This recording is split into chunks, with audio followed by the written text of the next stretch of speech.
Strangely, that's a difficult question because I liked a lot about the book and I'm trying to sort of integrate the reasons why I liked a lot about it. For me, the book was refreshing and new, and it was refreshing and new because it's built bridges. It built bridges in my thinking, and it built bridges in how it conceptualized certain aspects of social work practice. So to me, I saw the book as a synthesis between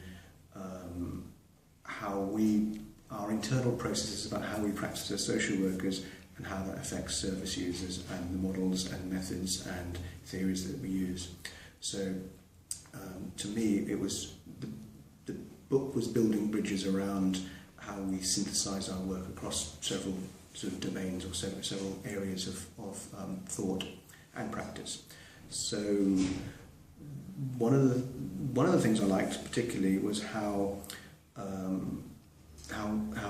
case studies were used incrementally. And there's a parallel story about how, as reading the book, there's a parallel story about how I was perceiving things, theoretical thoughts. There's a parallel journey that I was making in my own thought alongside the parallel journey of discovering more about what was happening to a service user. So that was sort of quite an interesting process.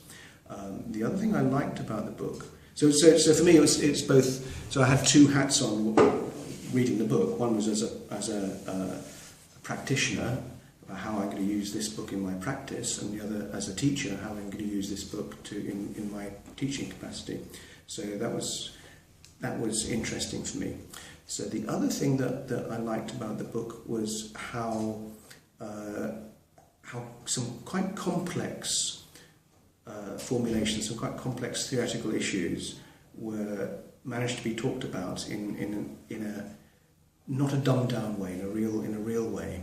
But I don't think one could have got to talk about those complex issues or understood them unless one read the book all the way through. So there's an incremental build-up of how we reflect, how we integrate theory into our reflection, how we integrate theory into our practice. So by the end of the book, one's dealing with quite a lot of complex issues in a surprising sort of way. So I like the incremental build-up of the book. So for me, it was the case studies, the invitations to reflect, and the synchronicity between theory, but also heartfelt. I'm struggling for the word to describe it, but I actually felt I could feel quite emotional reading the book. Some of the stories, they're not unusual stories to me, and to most social workers, that the case studies are real, but I could actually feel some emotion stirring as I read the case studies, which is actually not unusual in practice, but unusual when you're reading a book for me. So that was useful. So there was an emotional relationship I had to the reading, as well as a theoretical relationship, as well as a sort of pragmatic relationship. And so talking about a relationship with a book is actually quite unusual. It's unusual in academic circles talking about a relationship with a book. So I quite like that. That's for me, that was the difference that this book was. I tend not to like social work textbooks. I find them are useful, but I tend not to like them. I like this book.